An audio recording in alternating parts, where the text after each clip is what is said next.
Well, what a big event this is going to be. You only turn 50 once, and in the case of the life of a law school that also now includes criminology, it means we're dealing with a remarkable history of educating students, having an impact in Australia and internationally, and hopefully making the law a bit more just for everyone.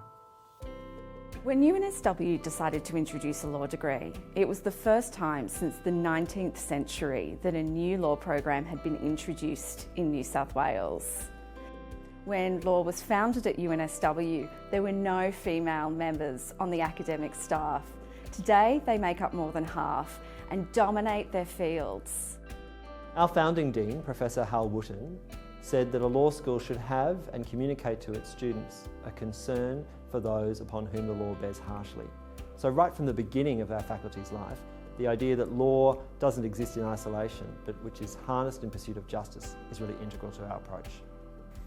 The whole title of our faculty, Law and Justice, says a lot about our mission. It says it's not just about the law, those rules, but the purpose they serve. Law is dynamic. It responds to contemporary problems and also the emergence of new technology. So one of the things that we're looking at the moment is the rise of artificial intelligence and digital decision making and how those intersect with legal regulation. However, I think it's also important that we recognise that a good legal world, a strong legal world can never occur, can never come to fruition without skilled, ethical lawyers. We're developing skills in our students that mean that they're able to face the changes of today, 10 years from now, 50 years from now. When I look in the classroom, I'm so proud to see such a diverse collection of students.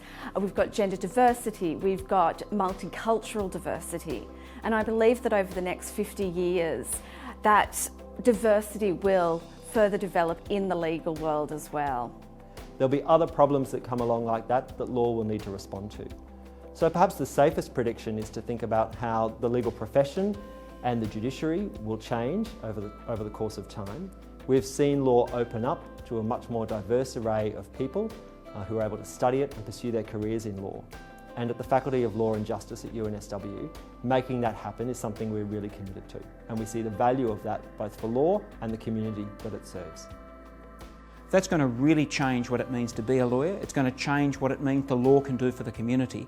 And that's something that the Faculty of Law and Justice absolutely is on the forefront of, and I have no doubt will lead over the next half century. One of our proudest achievements is the fact that we've educated over 100 Indigenous lawyers, more than any other law school in the country. But we can also point to big law reform debates. It might be prison reform, it might be the idea of bills of rights, it might be the idea of better commercial laws. This is a faculty in a community that has driven change, driven law reform, and never starts from a perspective that the status quo is okay. We're always looking for things to be better so that we have a legal system that really does serve the needs of the community.